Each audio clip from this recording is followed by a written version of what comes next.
This is How so long, weird. James? It's so weird. Normally you do this to me. How long? That's what I do every Sunday now with all my live shows. Okay, now we're on YouTube. And we're about to start the Mandalorian Season 2 recap. It's the Mandalorian Season 2 recap here on JLJ Media. I am one of your hosts, James Lott Jr., and I have someone who's my favorite people in the whole entire world.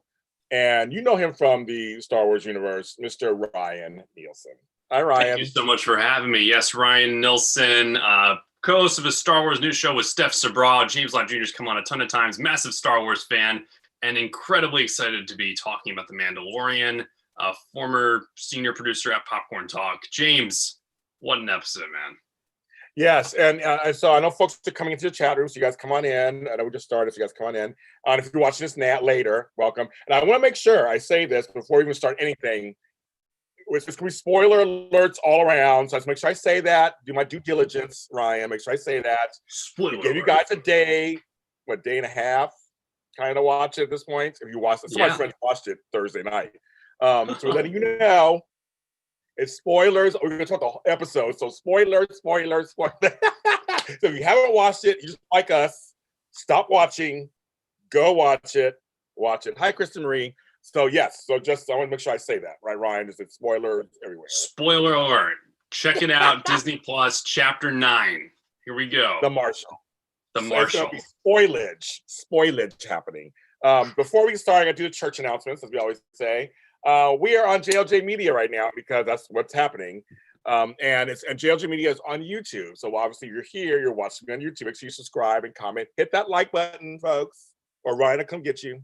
Hit that like button and make sure, because it helps us. It helps us do this. And I made it over 1,000 subscribers recently. So I want to say thank you to you guys who are watching this. And my other show, Darth Vader is Your Father, is also available here on JLJ Media, where it's all kinds of crazy stuff. This Christmas, we're going to talk about when Star Wars went Christmas in the 70s and 80s. There's some special episodes they did. So we're going to talk all about that on this show, on the other show, Darth Vader is Our Father. Happy Halloween. Yes, happy Halloween, you guys, too. I'm not dressed as anything crazy because I just couldn't. I have Baby Yoda, the child, with me. Love it. He has BB-8 fine or whatever, so we're bringing them with us. Physical BB-8 joining us right here. The BB-8. And of course, it's also available on iTunes, iHeartRadio, Spotify. If you're listening, thank you for listening to us. Go ahead and subscribe and comment wherever you find this. And you can follow me on TikTok at James Lott Jr., where I post all kinds of Star Wars goodness. You guys are always so wonderful. Hi, Sam. Hi, everybody. This episode, Ryan, longer episode. Mando's on another mission. Some amazing actors show up in this episode. I was like, okay. Who's at the end? And it's a Jon Favreau full-on episode. He does it all, basically, this time. Full-on directed, you know. He EP'd season 1, which we both have just raved about relentlessly. We actually did an after show on AfterBuzz TV where I'm just talking about it. But yeah, this is the first one he's directed. It's the longest episode we've gotten, I think, of The Mandalorian thus far, clocking in at like 53 minutes. Yes. How do you feel about that, actually?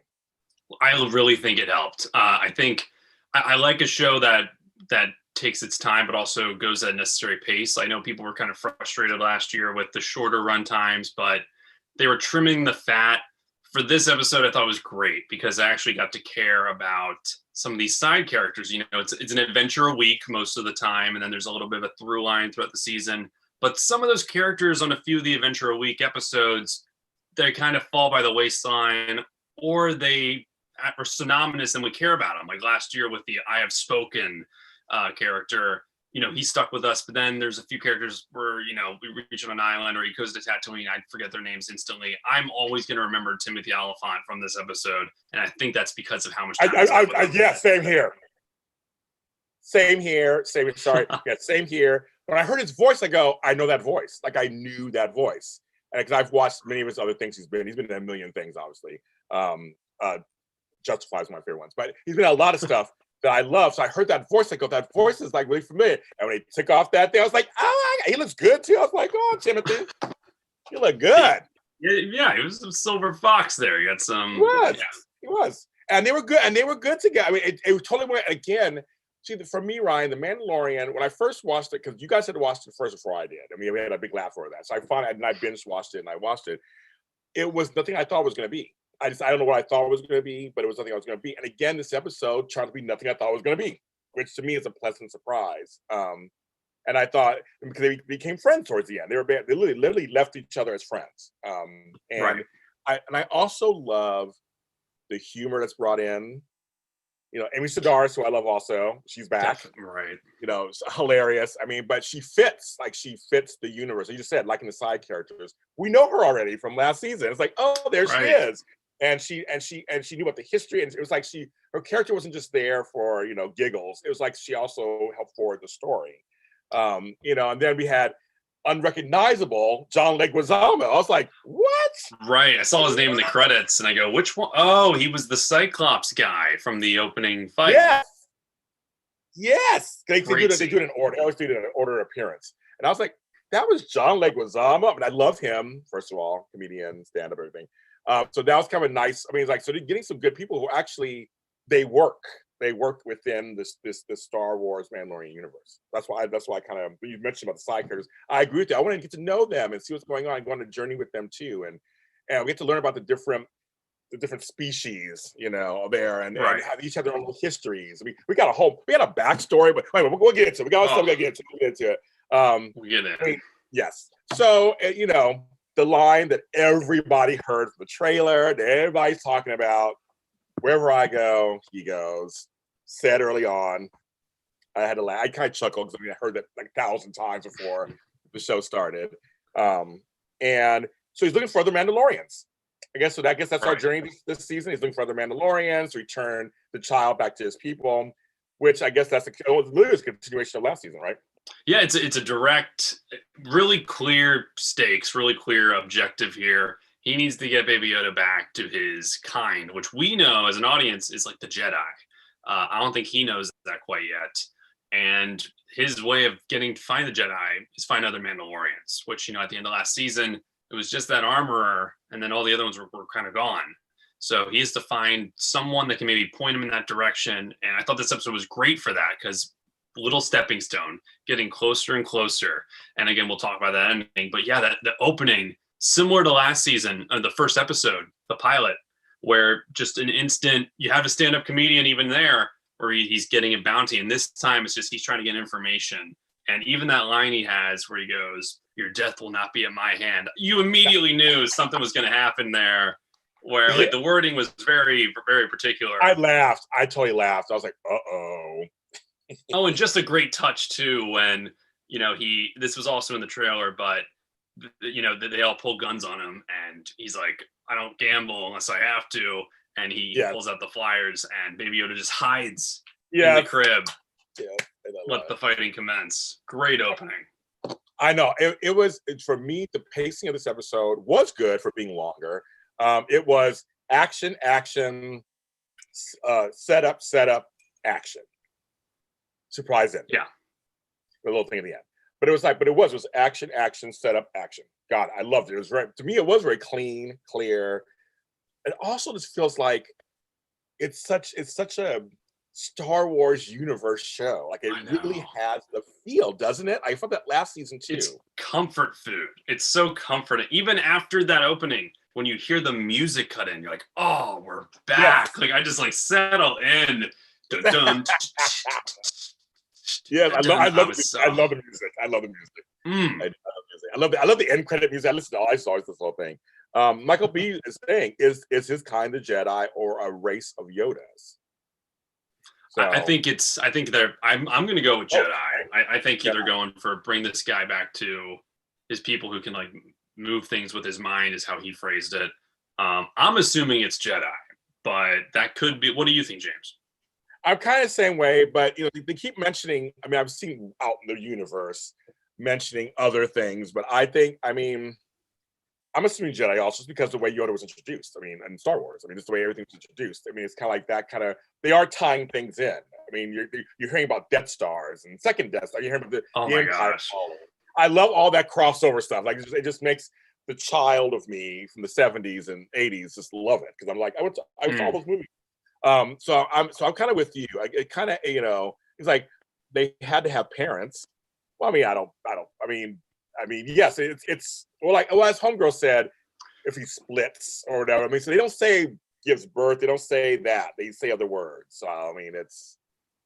And Michael B. Again, I don't know if he had to have parents. Like there's the clone theory. Like we could get into all this. I know, but, not necessarily. That's what I said. I was like, I mean, did he have to have parents? I don't know. But aren't all the Jedi dead? Well, again, so this is 5 years after Return of the Jedi in the timeline. So we know Luke Skywalker's around. We know, and it's a little up in the air on who else is around, which I think is what's so enticing about the season. We're probably going to figure out just who else is alive. I mean, we know Princess Leia is around. We know it's 5 years after, so we haven't like hit the new trilogy mark yet. Like I don't think Kylo Ren's been born, but there's some people around. Oh, they're like, that's right. They're like, that's right. Yeah. So there's some folks that are around. It's it's in that it's in that timeline where we don't know. I don't think the other ones are here yet. It's so soon after, so it's kind of like So it's kind of that's the exciting part. That's the exciting part. And they're going back to Tatooine. Like I was psyched when he goes Tatooine. You're like, okay, we're going back. This show isn't afraid to go back to planets that the movies have had, because that was a thing I think with a lot of the new movies. It almost felt like we don't want to touch anything like that's already, we don't want to touch anything that the old movies took place on. This show feels comfortable enough to set up new planets while also revisiting ones we're familiar with, and that's great. And it made sense. I mean, when she described like the parts, because Mos Pelgo is where we're at. It's like it made sense. It's like, this one, where there's a planet. You can have other areas in a planet. So why I thought not? They're talking like L.A. Like, oh yeah, that's like way down at San Bernardino. Like, oh geez, like they're really Inglewood. No, we're in Inglewood. You're in the valley. I'm in Inglewood. So way down there, Torrance, Culver City. Yes, that's how it felt like. But to me, I agree with you, Ryan. It made sense. You can go back, and you can still. It doesn't really defame or anything of the movie. It doesn't take away from the movies. It's just these are huge planets. You could totally have something over here. I mean, right. It shows the confidence that Favreau and just these creators of this show have, because again, like. In the new trilogy, it's Jakku. We're not going back to Tatooine. They were like, let's do Jakku. And instead of Hoth, we're going to go to a different snow planet. Like, I just like how we can do both. Like, they feel comfortable. It's a universe. Let's continue it. Yeah, I do like that too. I like crossovers. If they make sense. I don't mind them doing that. And it makes the world a little smaller. So we meet the Marshal, because first it's all set up kind of like, like who's this Marshal guy? And he's wearing the armor. We're like, oh my gosh! When he came out, first of all, it looked like how I would dress up as Boba Fett on Halloween. Happy Halloween, everyone!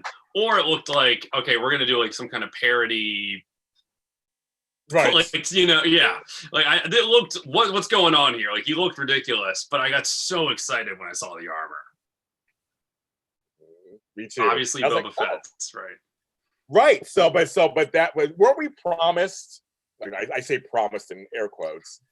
That may I mean, the Boba Fett thing is out there in the Star Wars universe for the last couple of years anyway. So I thought interesting, right? But it turns out he's the Marshal. His name is Cobb Vanth. Love the name. I actually love the name. Works for me. But when he sits down and takes it off, and I said, we look at him and go, oh my God, I know him. At first, it starts out kind of like it's going to be this whole duel to the death, maybe thing. This armor, but all of a sudden there's like an earthquake. Like they have earthquakes on this planet. No, it's this giant creature that poor little ram thing had to get eaten. I was like, oh, he was just minding his own business. Got eaten up. Like, dang. I think it was huge, but I love the way they did it because it was underground. I love the creatures in the Star Wars universe. I love when they cover stuff. So that was a trip. The dragon, I mean, and this is even a thing where this is a creature that's been in like old books of Star Wars. Like this is such a deep cut. I was shocked to see this. I thought it was such a fun twist, and the way they built it up, I was like, oh my gosh, are they gonna have to fight this thing? And basically that's what they do. But it was kind of fun. It shifted their relationship to, we got to actually kill this creature. creature is dangerous. We got to come together. If I help you, you'll give me the armor. Who knows if this guy's gonna do it? Go ahead. Right now, I was gonna say, don't you think last season, if he was faced with that, it would have been, nah, I'm killing you and taking the armor. Like, I don't think Mando would have gone for that. It kind of shows how Mando's grown. Like, he's willing to actually help some of these people in exchange for what he wants. Because he could have very easily, I think, just taken it and left. Yeah, right. He did, and he didn't. So I kind of like that he had to work together. I love when people have to work together who may be adversarial at first. It adds so many different layers to it, and we saw the evolution of their friendship, of course, happen out of it. But I love that. I love that it didn't turn into just another duo, another fight, and then he takes it and leaves. Like, no, actually, they're going to work together. Then we meet these other creatures. We have to go meet them, the little sand creatures. I forgot their name already. The Tusken Raiders. But the Sand People, yeah. Sand Peoples. And I just thought, I love that he knows their language. We get to see more. It was very sign language meets grunting. It was like a little bit of both. Right. Yeah. Speaking in tongues, maybe. Right. Yeah. It was very interesting. I love that. I love that they added some humor in that. They added some drama. And I love that they all come together for the common enemy. I love those kind of stories. I'm a sucker for those kind of stories. I'm a sucker. Oh, totally. And I mean, they built that up perfectly. Like, they set up that dynamic. I was thinking actually about, I don't know if you're Game of Thrones fans, but they set up this relationship with like the wildlings and the Night's Watch. Now they just hate each other, and you're like, okay, that's basically this town and the Tusken Raiders. They've had squalms, but they got to work together here. And what I also really liked was they kind of humanized the Sand People, because in all the movies they get such a bad rap. They're knocking people over. Anakin's killing them in the prequels. Like, and he did say, and Mando said they are brutal. He's like, oh, they're brutal. They're brutal.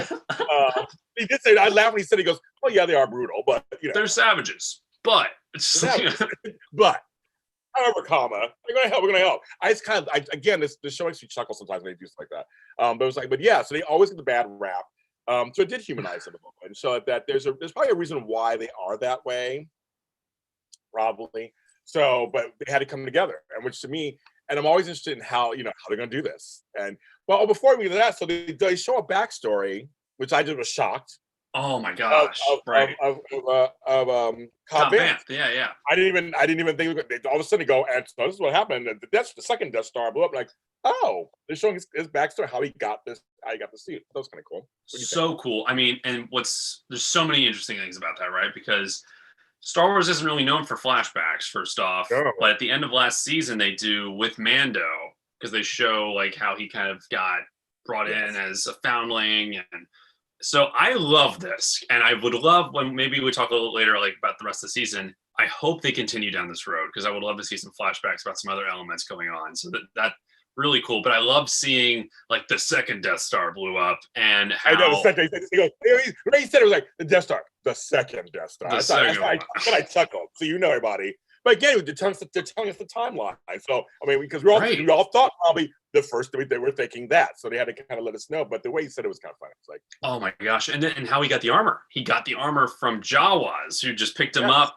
because he was like dehydrated, looking for help. And I thought that was such a cool twist, because it doesn't really like reveal like what might have happened to Boba Fett, but we know that that's how he got the armor. So really neat.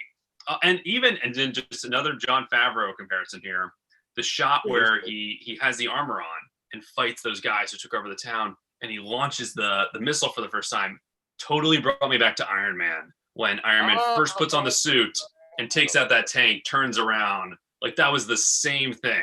And Favreau directed both of those.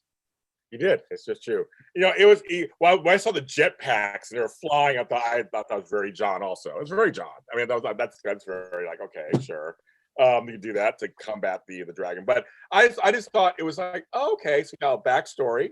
Great. Now I know where he comes from. So if he comes back in the season, which I kind of hope he does come back later in the season, I have no idea, right? That we already know him a little bit. It'll be kind of nice to see. Like you said at the end, I hope that we, whatever. But they had to set it up to actually fight. And I'm thinking, how are they going to do this? Like, how are they going to get it? And I love how they explain it step by step. They have to get under their belly. But there was that scene, of course, that was very, almost said soapy. Not be soap. It was kind of soapy, where it's like Definitely. he sends him off. He's gonna have the detonator. He has that another ram, poor ram. I think it's gonna eaten or whatever. Oh yeah.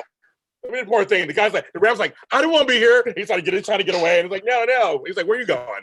And then the monster comes and eats them both. Eats them in air quotes. Right. We don't know what happens for a minute or two. And everybody's like, looking. A lot of the extras got some air screen time. I know. The town got like even that squall where like they're moving explosives and one falls and he's like, what are you doing? Like they just blow up at each other. And he has to kind of settle it down. Like there was definitely tension, but I really bought them kind of working together to that final moment. But what was funny, I think like the Rams, the Banthas, the monster doesn't get that at first. It just got the Tusken Raider. Like that was such a cool. It almost made it a lot scarier that it went after the Tusken Raider running away as opposed to the Bantha just sitting there. Like the visual effects of this thing are actually crazy. Agree. I don't think I've ever seen visual effects on a TV show this good. I agree. I totally agree. And I'll tell you, I'm a sucker, meaning that I don't like it. I'm a sucker for when things spew nasty stuff. It's like, oh, I love watching it. Oh, I love watching it. And he's spewing that like, oh. Was it acid? Because they kind of cut away. I don't think they wanted to make it too gory. I have no idea. I don't know what it was. It was gross. It was gross for sure. It was gross, but I like that though. But I don't like that. I'm like, oh, I don't like that. It's kind of gross. But again, I love when they have the creatures. I love the creatures. So they figure out. So obviously he's not eaten. He's not. He comes out of his mouth at some point, and then he blows him up, and basically. Which was another great twist. Like you said, that's at the top of the show. The show does a lot of stuff that's unexpected. Very easy for them to just like, okay, he swallows the Bantha ram and hits the detonator, but the Bantha like is about to run away. He has to hold on to it, and he takes them both. Like, oh my gosh, like, just great twists and turns. Like it never happens the exact way you think it's going to happen. I completely agree. In the chat, I think they were showing us how Boba escaped the pit in the Return of the Jedi. Oh, because he can make. Oh my gosh, that's a really good call. Because if he can escape that thing's acid mouth, then why can't? But wow, really good pull. I didn't even think of that, but I think you're absolutely right. That's a great pull. And they also have that line early on when because when they're approaching the hole and they go, this used to be a sarlacc pit. And I'm like, no, I've never seen a sarlacc pit get eaten. He's like, well, if it was eaten, then that's why it's empty. And you're like, oh my gosh, so this thing must be gigantic. Great. Just great stuff. Even when they jetpacked, when they jetpacked, I felt like I was playing with my Legos again. Like that is something I have played out with. And it didn't even work. Like they both flew up, were shooting at it, and then they're like, this isn't doing anything, and flew back down. It was awesome. Like the budget has increased. Oh no, it has. No, I chuckled. I chuckled when they jetpacked. I was like, oh, okay, I'm doing that now.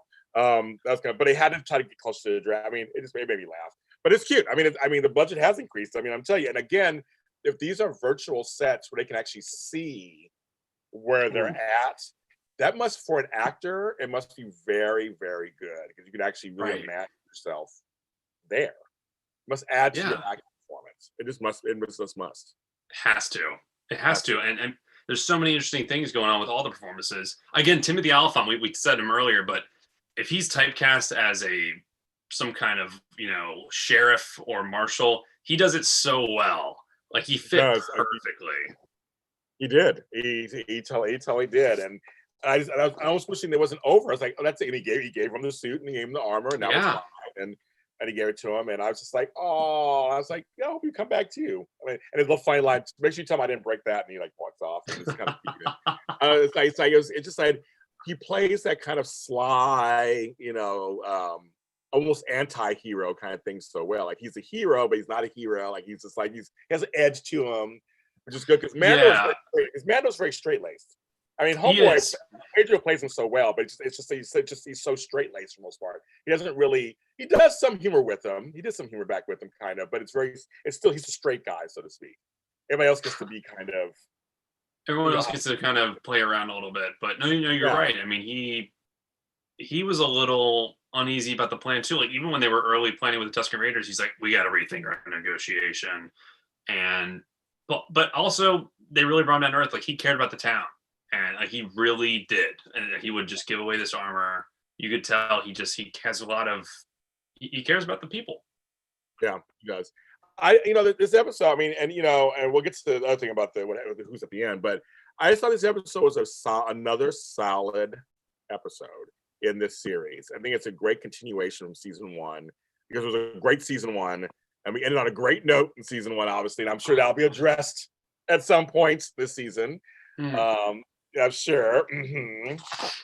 And the saber and all that. So that'll be happening, I'm sure, at some point. But I thought for a first episode for a new season, for a second season, which is always tricky to come back to being so popular, because when you do the first season, it's like they always say the first of anything is like your whole life up until that point, and then you put it out there, and then after that it's different. Anything that comes after that, your second album, second book, second anything, it's literally coming off of that. It's a whole. I know what it's like. It's a very interesting place to be. So I'm very impressed. There's no sophomore slump to me, not in this, right? No sophomore slump. This episode was maybe the nerdiest, coolest episode they've done yet. I mean, even to the detail of Cobb Vanth's speeder. That was just like one of the engines from the pod race in episode 1. Like that. Oh my gosh! Like you have a guy wearing the Boba Fett armor on a speeder that's from episode 1. Like you're pulling from all the movies here, and it's so cool. It makes sense. Like there's just so much love put into this show. I'm obsessed. Like I really do think this episode was the most. I don't know if it's my favorite episode of Mandalorian, but it's easily the most impressive for me because there's just so much production value here, and it teed it up. Like we have such an awesome journey ahead of us for the season. We do. They want to know. I kind of mentioned at the beginning of the show. I think Michael B, you weren't on. I was just saying. Well, I guess we can talk about it a little more. They want to know why we kind of like that it's a little long, because most of the season 1 was between 30 minutes to maybe 45 minutes long. I'll start off first. I said I don't know if they're going to continue this. They ask. I have no idea because we won't know until each episode comes out. Unfortunately, we can't binge it. How long each episode is going to be, but for an opening episode, I have no problem with that, I think. And I probably won't have a problem with it if the shows are good. If the shows are good, then I'll watch for 52, 53 minutes. I mean, I'll watch for an hour. If it's a good, solid hour, then I will watch it for an hour. So Ryan, what are your thoughts about that? Yeah, I mean, echoing what you said, I also say, personally, like, I just want more Star Wars. But you are right. Like, something being longer isn't always better. But in my opinion, there were spots in season 1 where episodes could have been longer. I'm not saying like trim the fat, yes, but of course, like take this battle for instance. They very easily, after that first detonation, could have just killed this dragon, and then boom. They didn't have to include the 2 of them jetpacking up there, shooting at him and jetpacking down, but they did, and it was awesome, and it made the battle all the much better. And I also think it made us like that character more. So that's the thing where I'm saying, like, I think these runtimes really benefit this show because we know it's quality. Like, I know that it's going to be good. So I think, the first season, you're trying a few things. I think they're learning from some of their very, very few minute missteps, where like maybe one episode was a little too long, or we spent a little bit too much time with certain characters and less with others. Like I would have loved to have more episodes with IG-88 from last season because he was such a fan favorite, but they don't know that stuff when you're making that show season 1. So now I think they're way more comfortable and they're just going to start trying even more stuff. So I really trust them with the runtime. I thought the pacing was great. I think very easily though, this could have gone awry, or I might not have cared as much. Like if we didn't get that flashback, I don't know if I would have understood his entire story as much. So every minute made sense to me. And I have heard that there are at least 2 or 3 episodes that are over 50 minutes. So I don't know about the rest, but I did read a report on that there are at least like 3 episodes over 50. Well, I'll tell you, everything you said, I completely mirror. I agree with. I think, like I said, if it's a solid hour, it was solid storytelling. Again, the pacing for me was not a problem. So I was not bored once. I didn't turn away. I didn't go get pizza rolls. I didn't do anything crazy. You know, I mean, I Anything sat crazy. anything crazy, anything crazy. I mean, I sat and I watched the whole thing, and I was like, oh, it's almost over. Like, I remember at one point, I think I looked at my phone. I was like, oh, there's 15 minutes left. Like, it was already at the 40 something minute mark. I was like, Yeah. oh, I was like, I mean, oh, okay. I mean, I was watching it. I rewatched it with my parents, and when they were approaching the hole, they were like, "Oh, it's gonna end here," and I was like, right. "No, I don't think it's gonna end here. Like, they're gonna show the whole battle," which season one kind of made us feel like the shorter episodes. So I think that's exactly what they want, though. And the more, the merrier. This was such a debut. But Ryan, nowadays everything is shorter is better. Shorter is better. And 20 minutes, 15 minutes, 9 minutes, 10 minutes. You know, I mean, I know it's the whole thing, but I think sometimes I'm old, folks. I'm Daddy Darth. I'm old. I know old school when things were an hour and then things were an hour and a half. Sometimes, I mean, like you watched it. Come on, folks. Watched it. Watched it. So I'm like, that's it. All right, so we got to talk about who we might think. Okay, so the battle happens. He has the armor. He's flying down the landscape. The two suns are setting. The music is swelling. Then all of a sudden you see the back of a figure. What's yonder, that? looking out there. Then I tried to. I have my big TV back here. I tried to slow it down or what, like so you see. I mean, it was kind of fast and quick, and the person turned around, couldn't see it, and they walked off the screen. So who the F do we think that is? I really have no idea because the show is so ridiculous. Okay. So this is who that was. We know. I can tell you exactly who that was. Oh, okay. So that was the actor Tamara Morrison, who played Jango Fett in the prequels. And Jango Fett is the guy who all the clones in the clone army were cloned after. So every clone trooper is that actor. And he had a son, Boba Fett, who was also a clone of him. So he would grow up to look just like him. Yeah. Now, this was a huge deal. Maybe like the biggest reveal in Star Wars in like a couple years, because we all know Return of the Jedi, he falls into that Sarlacc pit, and it has been up in the air if he is coming back, if he survived, if he climbed out, whatever. And this is the official confirmation. He lives. And this is 5 years after the fact. So that was Boba Fett. That was Boba Fett in the flesh. That's clearly who Mando is looking for, too, as the Mandalorian on this planet. And I think we're going to see him next week. And I think he is. I mean, what a role for an actor now to come back to. I am beyond excited. And I lost my mind. So I thought there was going to be a movie or a series with Boba Fett. I thought they've been throwing out stuff. Yeah, for years, right? They've been trying for years. Like, what are we going to do? We're going to do this. We're going to do that. I don't know. There might be. I think for a while, the guy who directed Logan was supposed to do a movie with him.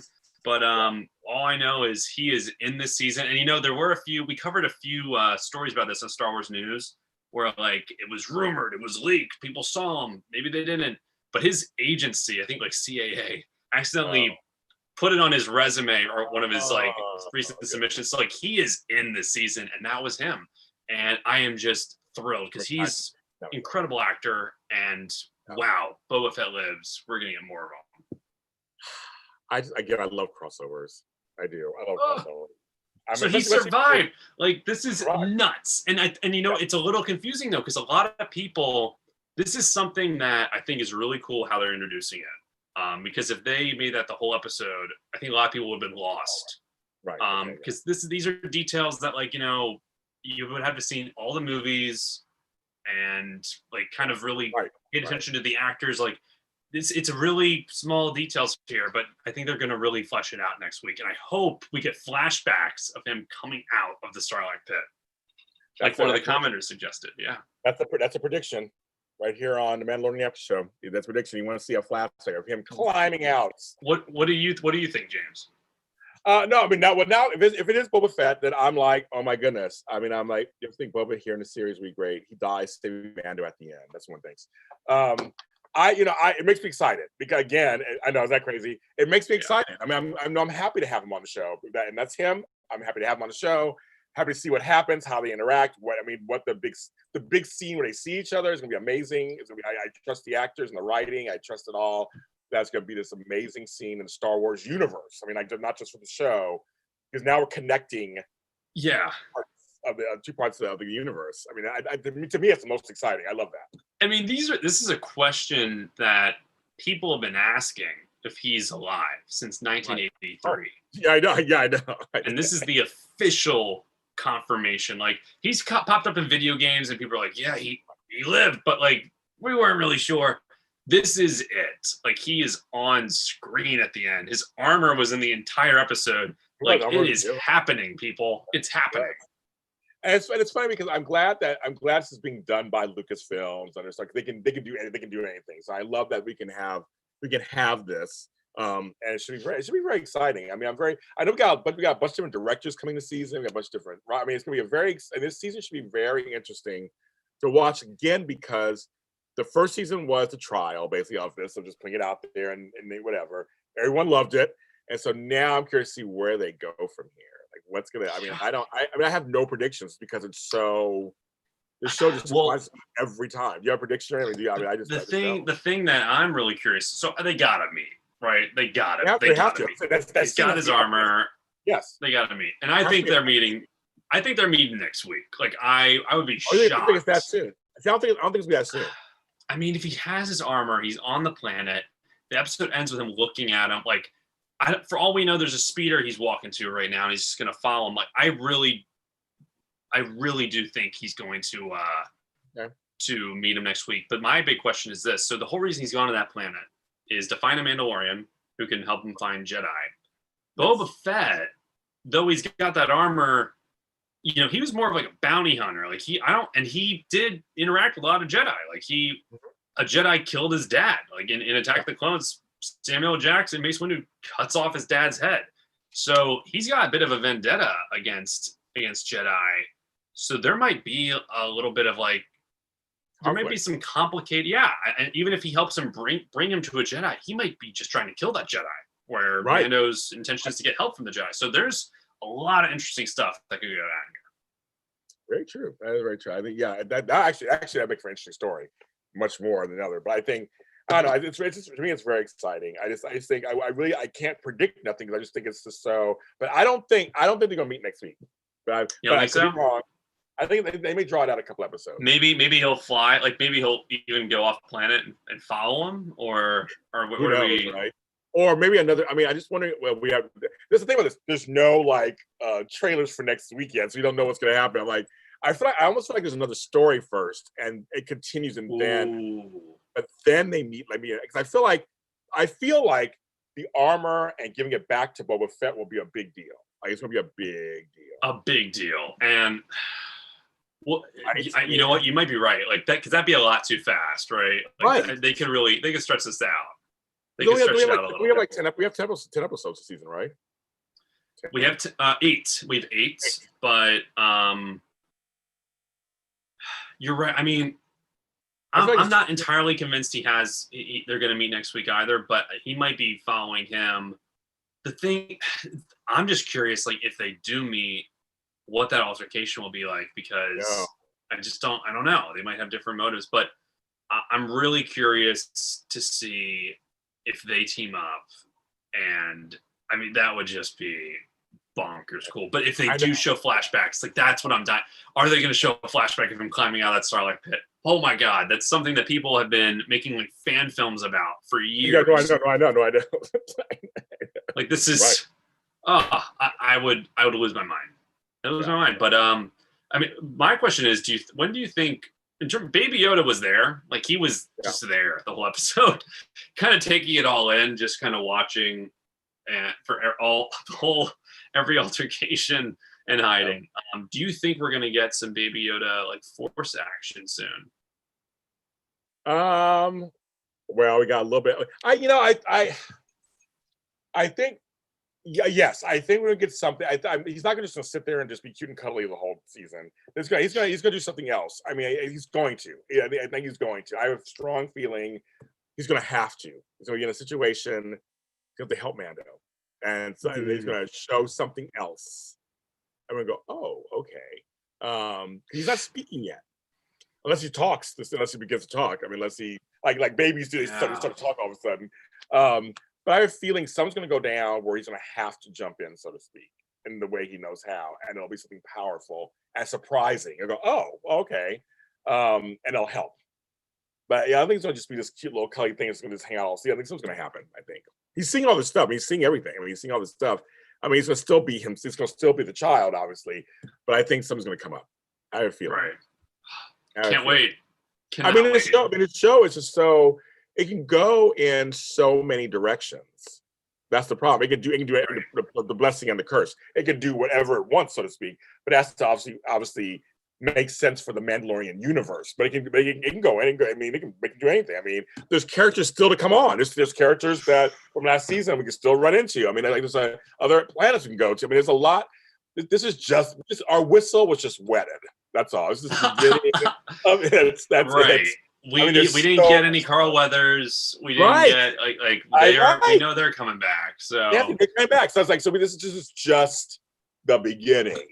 But for the beginning, what a great beginning. And it was good. It was good to see the characters we saw. I thought, and the introduction of a new character. That I thought, okay, this guy is now part of the universe. How cool for him that he's part of it. I would say write me a character in Star Wars so I could be a part of Star Wars universe. I know, even to be a bartender who has anything. I would be anything in Star Wars universe. So I'm like, Lucasfilm, you hear us, cast us in something. Ryan and I will be good. Well, come on, I'll play whatever you need to play. It's like to say in the credits, James Lott Jr. as Bartha Ram Wrangler or something. I don't care, whatever it is. Friend of Sand People. I don't know. It's whatever it is. Wrangler. I want a costume. I want makeup. I want some strange tentacles or hair or something. I want it all. I'm like, I want it. I do, Ryan. I want it. I want to be in. Oh my gosh. I want to be the guy who makes the cribs that float for Baby Yoda. That's my job. I'm designing them. I'm making them bulletproof. That's my love deal. it. That's so funny. Yes, he does that. Mando is going to have to train him, and my Boba will help him do that. Ooh, train Baby Yoda. Are you guys saying Baby Yoda? You mean, you guys? Maybe you must have left. That'd be pretty interesting. I mean, that. I think there's even a line in the finale of season 1 where they're like, "I have to train this thing," and they're like, "No, bring him to the people who need to train him." But you're right. I think he might need to train him in some aspects. Who knows? I definitely think that's a possibility. Hey guys, that was 45 minutes. That went fast. There we go. That went by so fast, you guys. I could talk to Ryan about this all day long, but I mean, that's it, kids. I mean, that's episode 1. We will be back. So for chapter 10 of the Mandalorian season 2 on Disney Plus. And you guys should, if you don't have Disney Plus, it's not that expensive. Check it out. They have other things. Trial. Do the trial, folks. Do the trial. Do the trial and take a look. If you have not watched it, if you're just tuning into this and just think you ran across and you're like, what show is this? Season 1 is excellent. I think so far season 2 is on its way. So, there's Steph Sabros in the chat room. Steph Sabros in the chat room. Oh my God, Steph, we love you, Steph Sabros. You're welcome to come on the show anytime. Anytime you want to come on the show, you can come on the show. Anytime. Steph Sabros. Chewbacca's daughter. Daughter. You gotta come on. You gotta come on, girl. You gotta come on. We're doing this every week, so you gotta come on. You have to. Every week. You can see this is the collection, Steph. Okay, this is what we've been talking about for months. Chewbacca's long lost daughter. Oh, the child. So yes, Steph. Yeah, anything. Well, thank you guys for watching with us live today on a Saturday. We're glad you could join us today. Ryan, tell the folks where they can find you. Guys, tweet your theories at me at Ryan Nilsen, RYNILSEN on Twitter, and at Ryan Nilsen _ on Instagram. James, where can they find you? That's right. And Steph, we love you back, of course. We love you immensely. At Steph Sabra. You can find me. Find her at Steph Sabra. You can follow me. We're all James Lott Jr. is sold at James Lott Jr. on all the social media platforms. JLJ Media. Coming this winter are my audio dramas, Mistletoe Road and Claws the series. Forever and a Day is coming back for second season 2. JLJ Media has all kinds of things going on, so please follow. Follow me on TikTok at James Lott Jr. for my Star Wars. I posted about the Star Wars ice cream cookies and it went like viral. So check that out and go to your store and get ice cream cookies from Star Wars. We thank you so much for watching us. The Mandalorian season 2 is on Disney Plus. We're here on JLJ Media. We'll see you next time. Bye. With you. With you. This is the